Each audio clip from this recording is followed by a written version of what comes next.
Na początku była ciemność. Nagle rozświetlił ją wybuch, z którego narodziły się wszechogarniający czas, przestrzeń i materia. Codziennie odkrywamy coś nowego. Fascynujące zjawiska i śmiertelne zagrożenia naszego wszechświata. Czy to uderzenie komety w ocean spowodowało biblijny potop? Fala tsunami miała 50 metrów wysokości. Czy posłaniec z kosmosu wpłynął na losy chrześcijaństwa? Meteor pędzący 100 000 km na godzinę nagle spadł na Ziemię. Czy ognista kula zabiła pierwszych mieszkańców Ameryki Północnej? Kosmos nieraz odmieniał bieg historii. Niezależni naukowcy ruszają na poszukiwania. Potężne uderzenia komet mogły zmienić losy ludzkości. Chcą podważyć obowiązujące poglądy i przekonują, że na los ludzkości wpływały astronomiczne katastrofy. Kosmos ingerował w nasze dzieje.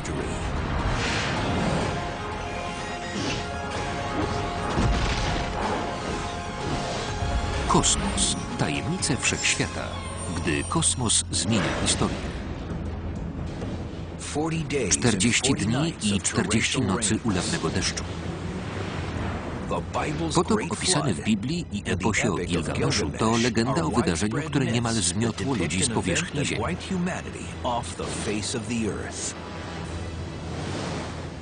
Czy to coś więcej niż mit?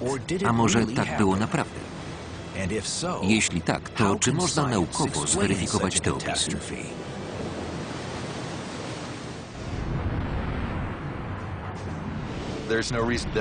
Nie można wykluczyć, że w ciągu ostatnich 15 000 lat nastąpiło uderzenie wielkiej komety.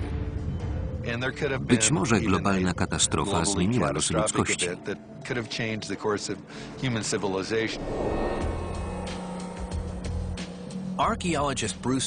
Archeolog Bruce Massey należy do alternatywnego zespołu naukowców, grupy roboczej uderzenia holoceńskiego. Zajmuje się epoką, która zaczęła się 11 700 lat temu, po ostatnim zlodowaceniu. Grupa zbulwersowała astronomów stwierdzeniem, że kosmiczne katastrofy zdarzają się częściej niż przypuszczano i spowodowały zwroty w historii ludzkości.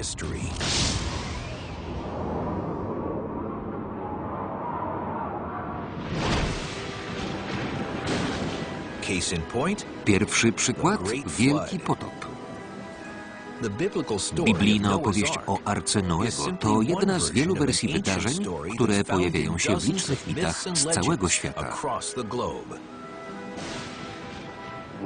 Analizuję opowieści o potopach z całego świata. Porównuję ich treść.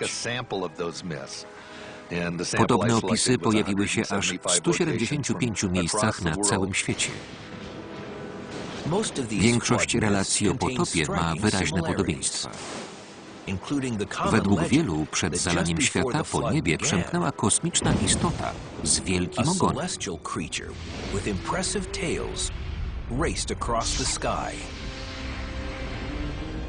Ponieważ ówcześnie nie było wiadomo, czym są komety, szukano fantastycznych wyjaśnień. Komety uznano za węże. Komety słyną ze swych warkoczy. To ślad dwóch emisji. Pyłu, który odbija światło, i zjonizowanego gazu, którego luminescencja przypomina smugę kondensacyjną. Może pojawić się przeciwwarkocz, gdy konfiguracja sprawia, że oba ogony widzimy po przeciwnych stronach. Promieniowanie Słońca sprawia, że strumienie materii odrywanej z komety uciekają w kierunku odsłonecznym. Warkocz pyłowy nie nadąża za położeniem Słońca i bywa zakrzywiony. Nawet pozornie układa się w kierunku przeciwnym do warkocza gazowego. Świadkowie na Ziemi mogli widzieć obiekt przypominający głowę w pióropuszu lub z rogami.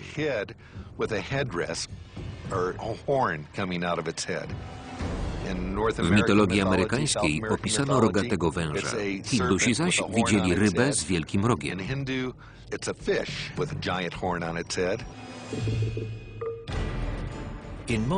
W większości mitów po pojawieniu się stwora nastąpiła powódź, która niemal zniszczyła świat. Dalszymi następstwami były ciemności i porywisty wiatr, ulewne deszcze i tsunami.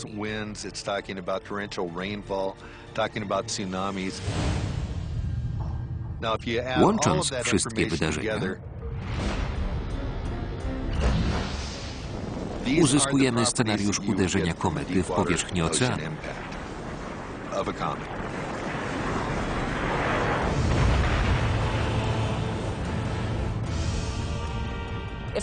Kometa trafiająca w otwarty ocean wyzwoliłaby miejscowo ogromną ilość energii.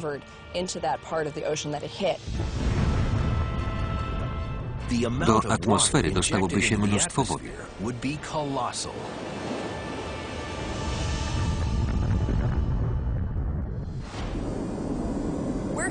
W hartowni kuźni pokażemy, co się działo podczas uderzenia pędzącej komety w ocean i przekazania wodzie energii kinetycznej. W piecu kuźniczym można rozgrzać stal do 1200 stopni Celsjusza. Uderzenie szybkiej i wielkiej komety może wytworzyć w miejscu trafienia temperaturę ponad 5000 stopni, wyższą niż na powierzchni Słońca. Kometa przylatująca z daleka ma wielką energię kinetyczną, bo porusza się z ogromną prędkością. Uderzając w ocean, może spowodować odparowanie setek kilometrów sześciennych wody i nasycenie atmosfery parą.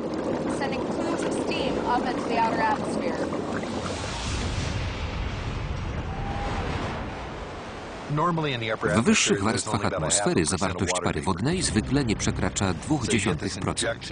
Po uderzeniu byłoby jej znacznie więcej. Zanim cała nadmierna ilość pary wróci z atmosfery w postaci deszczu,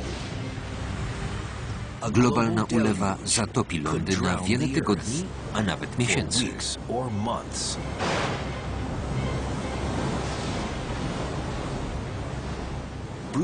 Bruce Massey uważa, że zrozumiał pochodzenie światowych mitów o potopie. Stał za nimi upadek komety.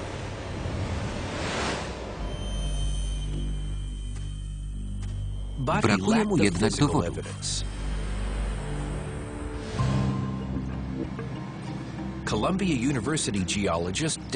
Dallas Abbott, geolog z Uniwersytetu Columbia, poszukuje przypuszczalnych kraterów uderzeniowych.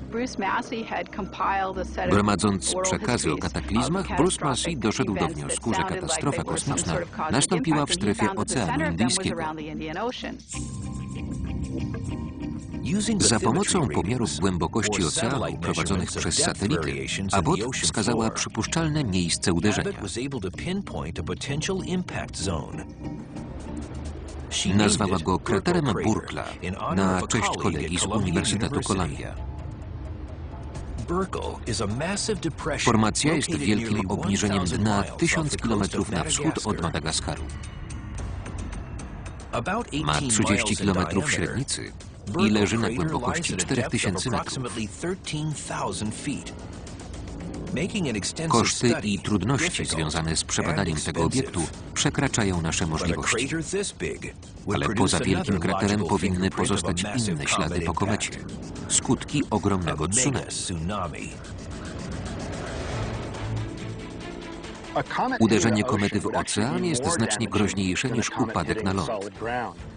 Wywołuje potężne tsunami atakujące wszystkie otaczające wybrzeża.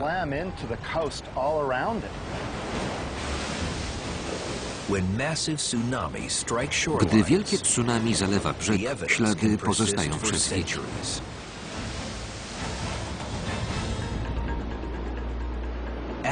Abbott zaczęła się interesować ukształtowaniem Madagaskaru. Początkowo nie miałam dostępu do informacji o Madagaskarze. Później powstał Google Earth i mogłam przyjrzeć się wyspie. Pozostałości po tsunami są widoczne. Natychmiast zlokalizowałam wydmy łukowe, chyba największe na Ziemi. Wydmy w kształcie rogala występują wzdłuż wybrzeży całego świata. Niektórzy uważają, że powstały wskutek uderzenia potężnych fal i mają kształt litery V. Oś symetrii ma wskazywać jej kierunek. Łuk jest skierowany w stronę lądu, a końce wskazują, skąd nadeszła fala. Abbott twierdzi, że jej źródłem był krater Burkla, leżący 1000 km od brzegu. Przeciwnicy teorii wątpią, by te wydmy powstały od tsunami. Geolodzy, którzy badali je na miejscu, nie łączą ich z tsunami. Twierdzą, że uformował je wiatr niosący piasek. Osobiście wątpię, by tsunami miało z nimi cokolwiek wspólnego.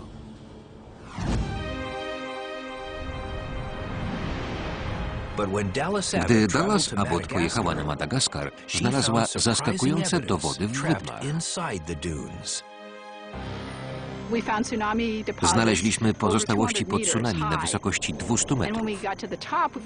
Na tym wzgórzu wykopaliśmy w osadach skamieniałości pojedynczych organizmów morskich. I tak w każdym sprawdzanym miejscu. Oczywiście również huragany przynoszą organizmy morskie, ale tylko te żyjące przy powierzchni. Nie porywają przecież stworzeń z dna. Wśród skamielin madagaskarskich dominują organizmy głębinowe. Dlatego wiatr nie mógł nanieść tych drobinek.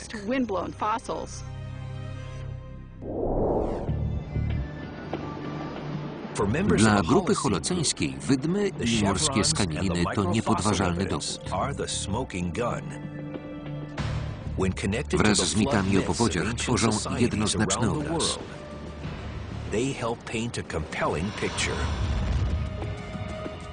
Hipoteza o potopie wywołanym przez kometę jest sprzeczna z przekonaniami większości astronomów. Specjaliści od kosmicznych katastrof, jak Mark Boslow, twierdzą, że w ciągu ostatnich 15 000 lat takiego kataklizmu nie było. Trudno będzie dowieść, że w Holocenie, w erze ludzi, nastąpiły wielkie kosmiczne katastrofy. Prawdopodobieństwo choćby jednego takiego zdarzenia jest znikome. Nadzwyczajne teorie wymagają niezwykłych dowodów. Nikt nie potwierdzi istnienia krateru uderzeniowego przed odnalezieniem na miejscu minerałów przetopionych przy upadku meteoru. Wciąż nie dowiedliśmy istnienia krateru Burkla. Grupa robocza uderzenia holoceńskiego utrzymuje, że ma przesłanki wskazujące na jeszcze późniejszą katastrofę. Twierdzi, że dowody leżą pod lodowcami Grenlandii. Sądzą, że to resztki komety, która wtrąciła Europę w mroki średniowiecza.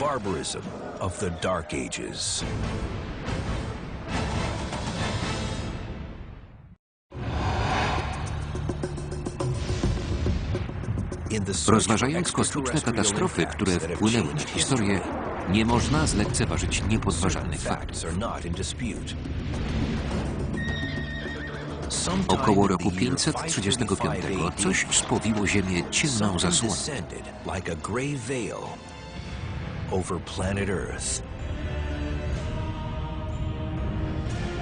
Nastąpiło największe ochłodzenie od 2000 lat. Ludzkość stanęła wobec kryzysu. W tym czasie ogromna ilość popiołu przesłoniła Ziemię. Rośliny straciły dopływ światła słonecznego. Uprawy zmarniały, zaczął się głód. Ówczesne cywilizacje nie mogły się wyżywić.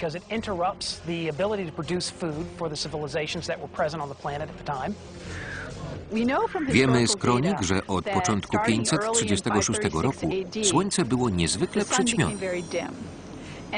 W Mezopotamii ten stan utrzymał się przez 18 miesięcy. Opowiadano, że Słońce ukazywało się tylko przez 4 godziny dziennie. Przejawy bezsłonecznego roku znajdujemy do dziś.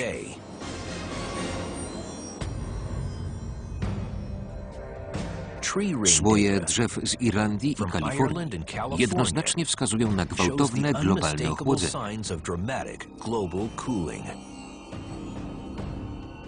Pierścienie wzrostu wskazują, że w VI wieku brakowało substancji budulcowych umożliwiających drzewom szybki wzrost.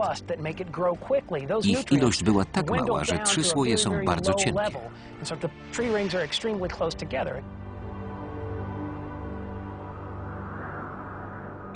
Powszechnie jako przyczynę wskazuje się masowe wybuchy wulkanów i zapylenie atmosfery.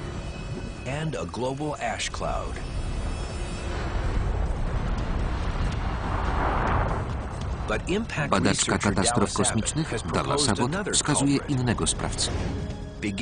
Powiązała to z załamanymi wydmami, które mają mieć związek z wielkim tsunami.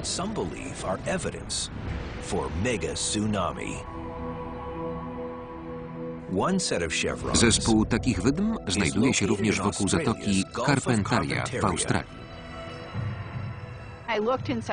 Sprawdziłam satelitarne dane o głębokości w niewielkim rejonie zatoki wskazywanym przez wydmy. Od razu zauważyłam 2 okrągłe zagłębienia w dnie akweru. Kratery mają 11 i 18 km średnicy. Dokładna analiza osadów wskazała na ich pozaziemskie pochodzenie.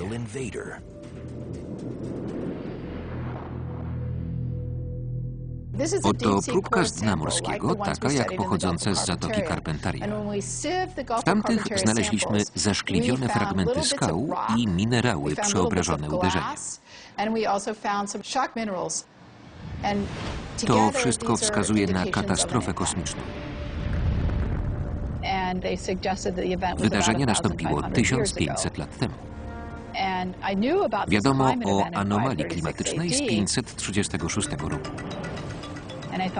Dobrze by było uzyskać potwierdzenie jej w rdzeniach lodowych. Lodowa powłoka Ziemi to prawdziwe archiwum klimatologiczne, gromadzące przez stulecia aerozole mineralne i glony. Znaleźliśmy charakterystyczne ślady na Grenlandii, która leży na antypodach Carpentarii. W rdzeniach lodowych wykryto mocne dowody, na przykład namagnesowane, zaszkliwione krople skały, zwane sferulami. Podobne znaleziono w zatoce Carpentaria.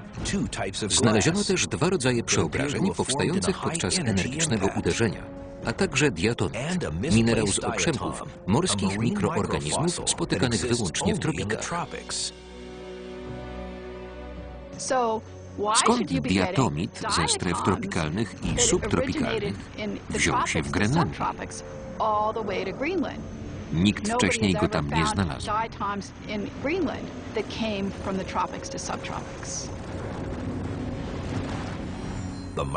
Mikroskopijne pozostałości wskazują na katastrofę kosmiczną.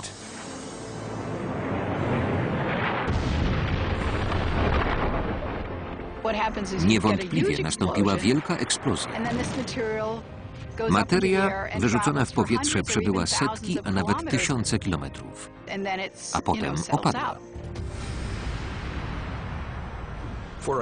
Żeby obiekt kosmiczny wywołał zmiany w atmosferze całego globu, jak ten hipotetyczny z roku 535, musi mieć masę i prędkość wystarczające do wywołania ogromnego wybuchu. Różnica między szybkim i wolnym uderzeniem polega na tym, że wolny obiekt nie powoduje wybuchu. Utworzy krater, ale nie spowoduje eksplozji.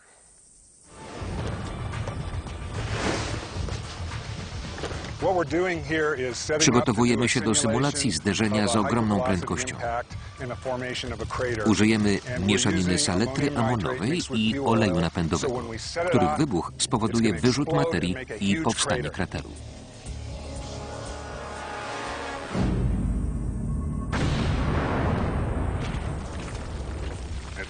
Materia wyrzucona przez duży wybuch może opaść w odległości wielu kilometrów.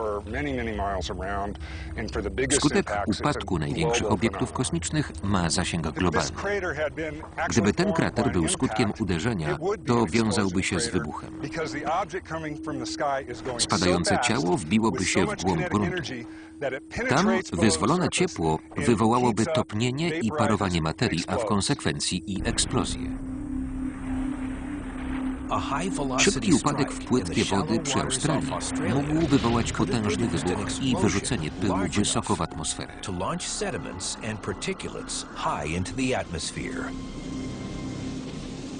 Można sobie wyobrazić, że odpowiednio silne uderzenie może wypełnić atmosferę pyłem i utrudnić dostęp światła słonecznego. Wydarzenia z roku 535 dobrze wpisują się w scenariusz katastrofy kosmicznej, przesłaniającej Słońce. Trudniej o dowody, że winowajcą był meteoroid. Trudno uzasadnić, że obiekt wyrył dwa kratery obok siebie. What massive space rock could produce two craters side by side?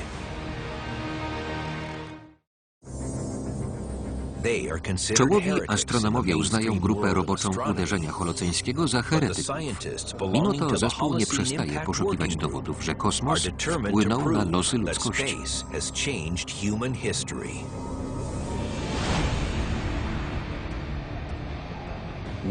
Takie wydarzenie lokalizują w roku 535, gdy zaciemnienie Słońca zmniejszyło plony i wywołało wielki głód.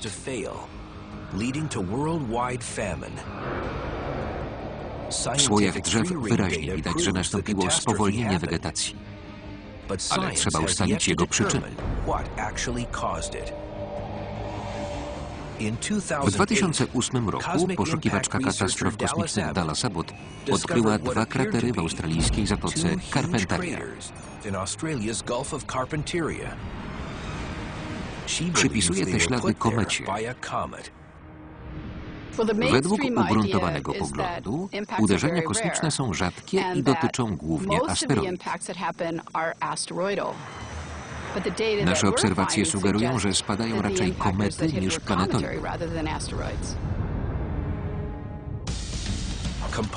Komety luźno zlepione ze skał, gazów, pyłu i lodu zwykle rozpadają się pod wpływem grawitacji planet i innych wielkich ciał.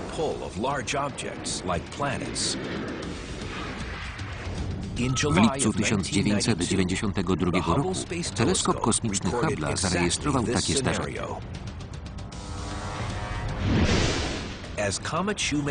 Zbliżająca się do Jowisza kometa Shoemaker-Levy 9 została rozerwana w polu grawitacyjnym planety.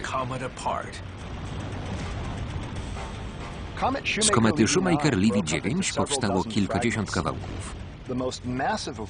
Największy wyzwolił energię wybuchu 6 bilionów ton TNT. Najpotężniejsza głowica w historii ludzkości, radziecka bomba Car, miała 50 megaton. Uderzenie fragmentu komety było 100 000 razy potężniejsze. Czy podobnie rozerwana kometa mogła wykonać bliźniacze kratery w zatoce Carpentaria?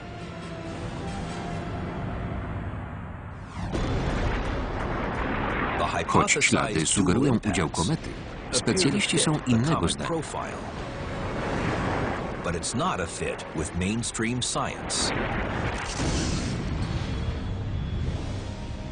Pojedyncze uderzenia komet zdarzają się bardzo rzadko, raz na 100 milionów, miliard lat. Grupowy upadek komet to jeszcze większy ewenement. Nie przypuszczam, by zdarzył się w czasach istnienia ludzkości. Próby wyjaśnienia wydarzeń w zatoce Carpentaria katastrofą kosmiczną wciąż budzą sprzeciw środowiska naukowego.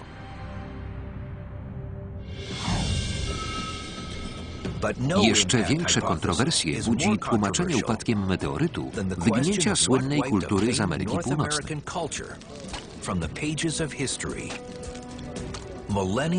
Tysiące lat przed opanowaniem kontynentu przez Europejczyków mieszkali tam inni imigranci. Nagle coś lub ktoś położyło kres kulturze Clovis. Kultura Clovis to lud paleoindiański. Przypuszczalnie byli pierwszymi mieszkańcami Ameryki, którzy przeszli z Azji po lądowym łączniku w miejscu cieśniny Beringa i od północy zaludnili obie części kontynentu. Świadectwa archeologiczne, w tym sławne groty włóczni, wskazują, że lud rozwijał się przez ostatnie wielkie zlodowacenie, polując na wielkie zwierzęta. Mamuty, mastodonty amerykańskie. W pewnym momencie coś się zmieniło. Populacja wielkich zwierząt w Ameryce zaczęła topnieć. Wraz z wyginięciem wielkich ssaków wymarli też ludzie Clovis. Około 13 000 lat temu klimat się nagle i gwałtownie zmienił.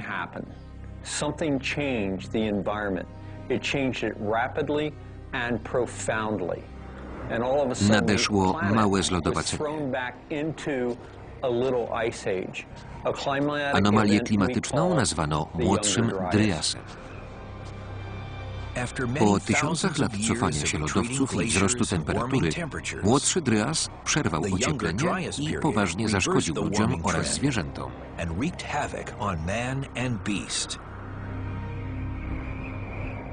Naukowcy toczą zażarte dyskusje, co wywołało to klimatyczne zawirowanie. Jedna z hipotez wskazuje na kosmicznego sprawcę.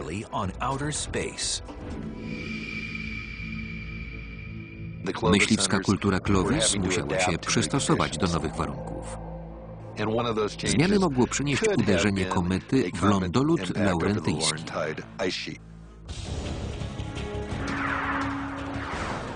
Teoria o komecie, która zniszczyła kulturę Clovis, to najbardziej kontrowersyjna teza grupy roboczej uderzenia holocieńskiego. Uderzenie komety w północnoamerykański lądolód miało spowodować spływ wody z jezior do mórz. To zmieniło kierunek prądów oceanicznych i rozpoczęło młodszy Dryas.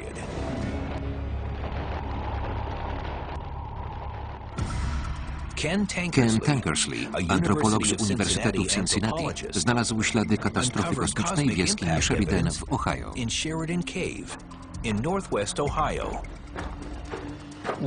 Znaleźliśmy tu wyróżniające się czarne warstwy. Są bogate w węgiel, który powstał wskutek rozległych pożarów. Składają się z węgla drzewnego i resztek około 70 gatunków. Żeby powstał taki pokład, potrzebny był wielki pożar, a właściwie wybuch.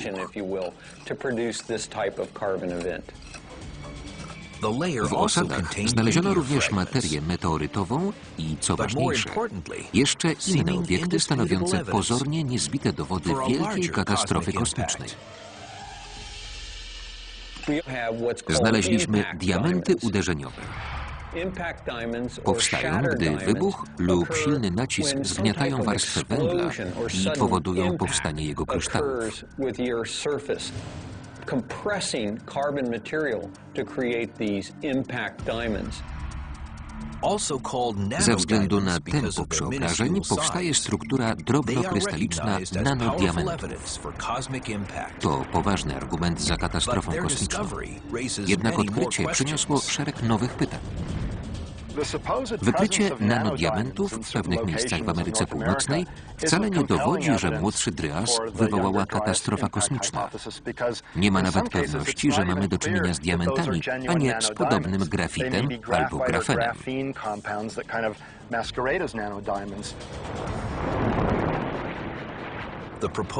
Rzekoma kometa, zabójca cywilizacji Clovis, nie pozostawiła podstawowego śladu – krateru. Do dziś go nie znaleziono.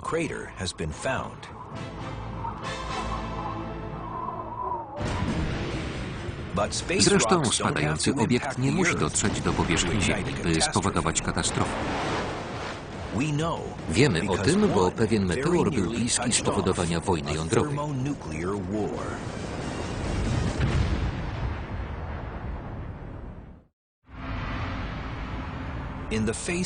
Mimo powszechnych wątpliwości, mała grupa badaczy twierdzi, że katastrofy kosmiczne niedawno zmieniały historię ludzkości.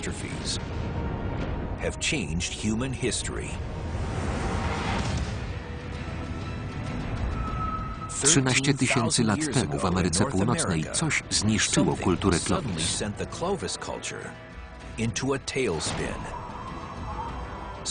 Część naukowców wiąże to z upadkiem komety. Do dziś nie znaleziono krateru, ale przecież niektóre obiekty, nie docierając do powierzchni, sieją spustoszenie falą uderzeniową.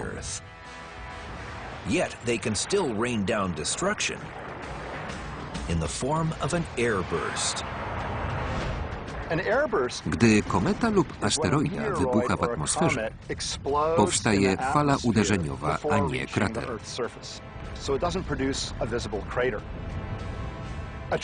Tak było z katastrofą tunguską w 1908 roku. Podmuch zmiótł 2000 km² lasów, ale nie powstało wyraźne zagłębienie. Gdy kometa lub asteroida wchodzi w atmosferę, tworzy spiętrzenie podobne do fali dziobowej statku. Powietrze ogromnie się rozgrzewa i świeci. Poza światłem wysyła promieniowanie podczerwone, a spadający obiekt paruje.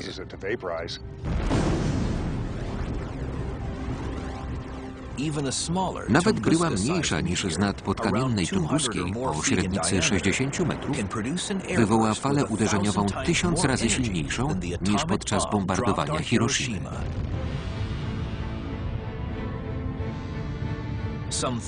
13 000 lat przed katastrofą tunguską podobnego spustoszenia mogła dokonać kometa obwiniana o zniszczenie kultury Clovis. Ślady w Ameryce Północnej już dawno zostały zatarte. Niezależnie od przyczyny, nagła zmiana klimatu i jej wpływ na kulturę Clovis pozostaje gorącym tematem. This climatic event and its effect on the Clovis culture remain a hotly debated topic.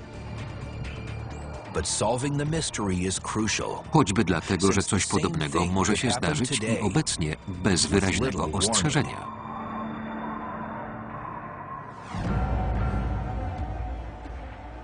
Gdyby katastrofa tunguska, wybuch o energii 10 megaton, powtórzyła się dzisiaj nad Nowym Jorkiem na wysokości 5000 metrów, byłoby 2 miliony zabitych i wiele milionów rannych. Straty wyniosłyby wiele bilionów dolarów. Nawet podmuch wywołany przez stosunkowo mały obiekt ma ogromną niszczycielską moc. W 2002 roku wybuch małego meteorytu w atmosferze omal nie wywołał wojny jądrowej.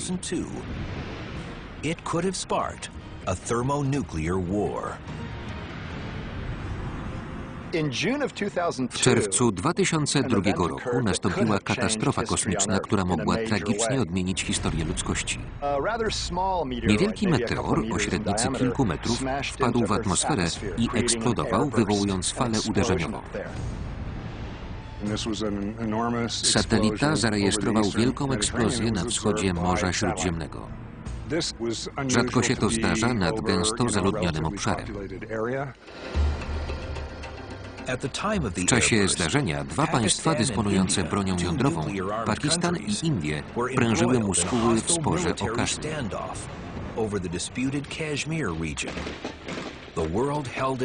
Świat wstrzymał oddech, bo wojna atomowa wisiała na włosku. Gdyby trafienie zdarzyło się kilka godzin wcześniej, wybuch nastąpiłby nad Pakistanem lub Indiami. Mógłby być mylnie wzięty za atak wroga. Za sprawą asteroidy przez przypadek rozpoczęłaby się wojna atomowa.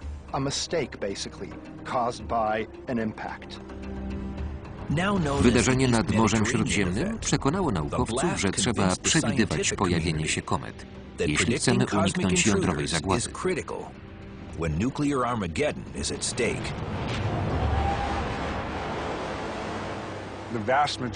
Większość obiektów wchodzi w ziemską atmosferę z zaskoczenia. Wykryliśmy prawie wszystkie duże asteroidy zdolne wywołać globalną katastrofę. Zostały skatalogowane, śledzimy je. Nie pojawią się nagle i nie trafią w Ziemię, bo obliczamy ich orbitę. Małe obiekty mogą nas zaskoczyć. Z jakim wyprzedzeniem dowiemy się, że jakiś większy głaz zagraża Ziemi?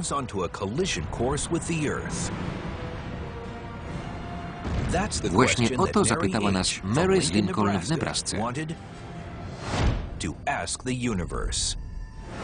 Świetne pytanie, Mary.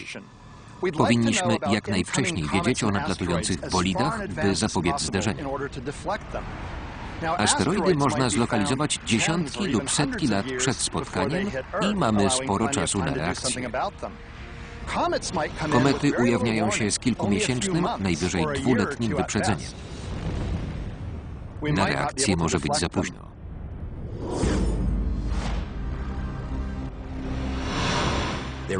Komety i inne kosmiczne głazy mogą niewątpliwie wywołać kataklizm. Na długo zanim astronomowie zaczęli poznawać zagadnienie, kosmiczny intruz wpłynął na historię ludzkości.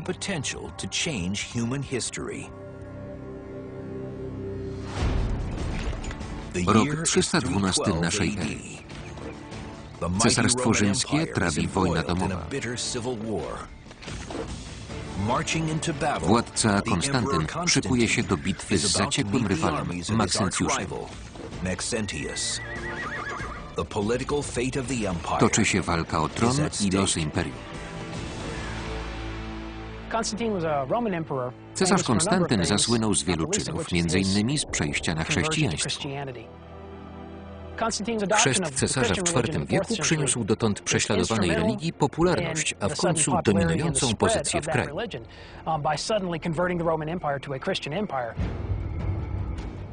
Nawrócenie Konstantyna było podobno spowodowane ukazaniem się mu ognistego krzyża ponad słońcem. Uznał to za znak od chrześcijańskiego Boga. Rozkazał żołnierzom namalować krzyże na tarczach i odniósł zwycięstwo w bitwie przy moście mulwickim. Niedługo potem cesarz wydał edykt mediolański o wolności wyznania, który doprowadził do przewagi chrześcijaństwa nad pogaństwem.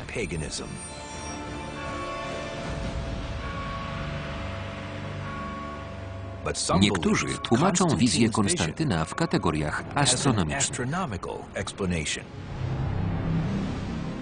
Przypuszczamy, że cesarz widział upadek meteoru na Ziemię. Zobaczył na niebie w biały dzień obiekt pędzący 100 000 kilometrów na godzinę, który uderzył w grunt. Konstantyn był przekonany, że to znak od Boga.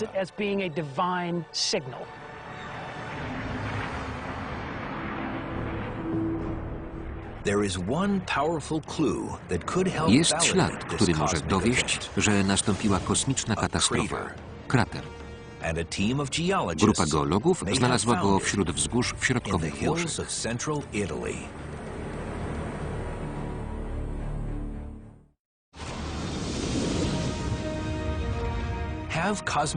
Czy kosmiczne katastrofy zmieniły historię ludzkości? To pytanie wzbudza wielkie emocje w świecie nauki i religii.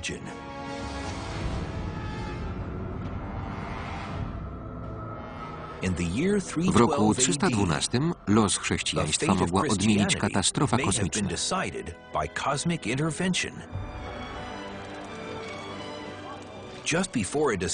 Przed decydującą bitwą rzymski cesarz Konstantyn miał wizję. Cesarz dostrzegł na niebie coś, co uznał za znak od Boga. Jedynego prawdziwego chrześcijańskiego Boga. Niektórzy twierdzą, że prorocza wizja była obserwacją meteoru pędzącego ku Ziemi. Wrażenie zależy od odległości od zjawiska. Gdy jest w pobliżu, nawet w biały dzień, można zobaczyć meteor lecący po niebie. Może być oślepiający, nawet jaśniejszy od Słońca. Uderzeniu w Ziemię towarzyszy wybuch.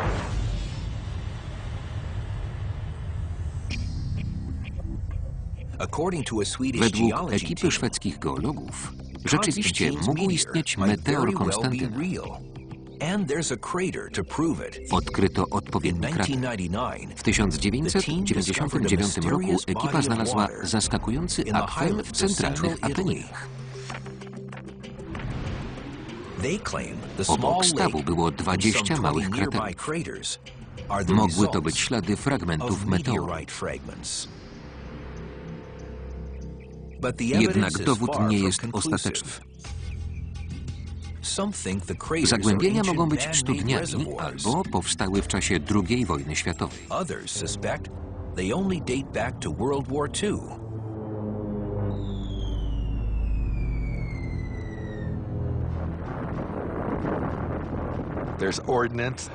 Odłamki w niektórych kraterach wskazują, że to leje po bombach.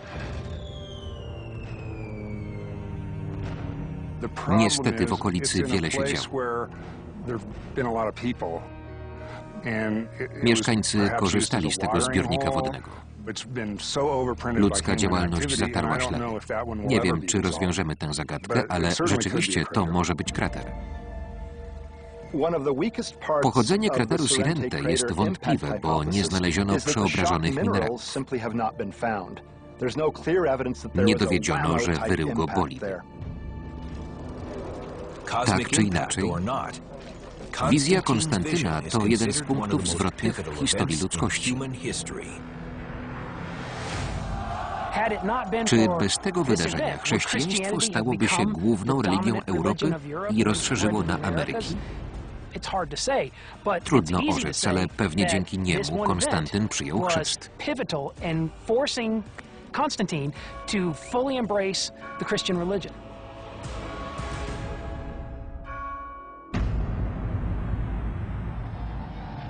Żyjemy na planecie, którą wstrząsają siły kosmiczne i czasami goście robią nam piekło. Zdania na temat wpływu ciał kosmicznych na naszą historię są podzielone. Pozostaje nierozstrzygnięte pytanie, jak często to się dzieje. Według grupy roboczej uderzenia holoceńskiego częściej niż zdaniem większości specjalistów.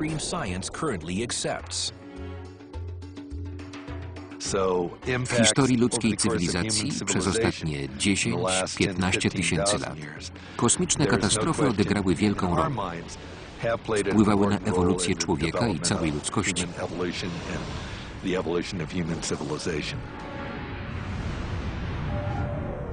Inni temu gorąco przeczą. W kosmosie nie ma dość ciał, by często uderzały w Ziemię. Oni sugerują, że nawet co kilka tysięcy lat spada na nas kilometrowy bolid.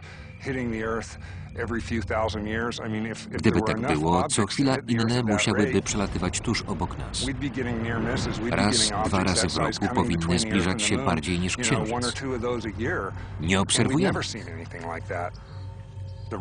Ocena naszych oponentów jest nierealistyczna.